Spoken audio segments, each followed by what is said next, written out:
இவர் இந்த முழு நிலவை பார்த்து அவர் பையன்கிட்ட சொல்றாரு, இந்த முழு நிலவு வந்ததுக்கு அப்புறம் ஓநாய் கண்டிப்பா இந்த ஊர் மக்களை சும்மா விடாதுன்னு சொல்லிட்டு இருக்கும்போதே ஓநாய் வந்து எல்லாரையுமே துரத்த ஆரம்பிக்குது. இவரோட பையனை கழுத்துல ஓநாய் அட்டாக் பண்ணிட்டு போயிடும். அவருக்கு ட்ரீட்மெண்ட்லாம் பண்ணிட்டு இருப்பாங்க. ஆனா அவரால் எந்திரிச்சு நடக்கவே முடியாது சொல்லிடுவாங்க.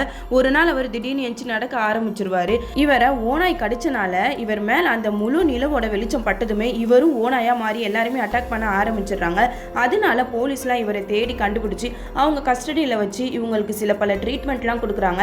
இவரோட கழுத்துல ஊசியெல்லாம் போட்டு ஐஸ் கட்டியை நிரப்பி அந்த தண்ணிக்குள்ள அவரை அப்படியே முங்க வைக்கிறாங்க. அவர்னால அந்த குளிரை தாங்கவே முடியல. அதுக்கப்புறம் கரண்ட் ஷாக் வச்சு அவரை படாத பாடு படுத்தி எடுத்துறாங்க. இவரை ஸ்டேஜ்ல எல்லாரும் முன்னாடி நிறுத்தி வச்சு இவர் இன்னும் கொஞ்ச நேரத்துல ஓநாயா மாறிடுவாரு சொல்லிட்டு இருக்கும் போதே அங்க முழு நிலவு தோன்ற ஆரம்பிச்சிருது. அதுக்கப்புறம் அந்த நிலவோட வெளிச்சம் அவர் மேல படப்பட அவர் கொஞ்சம் கொஞ்சமா ஓநாயா மாறிட்டு வராரு. அவரோட தோற்றத்தை பார்த்து அங்க இருக்கிறவங்களாம் ரொம்பவே பயந்து ஓட்டுறாங்க. அந்த ஓநாய் மனுஷன் எல்லாருமே அட்டாக் பண்ண ஆரம்பிச்சிடுறான்.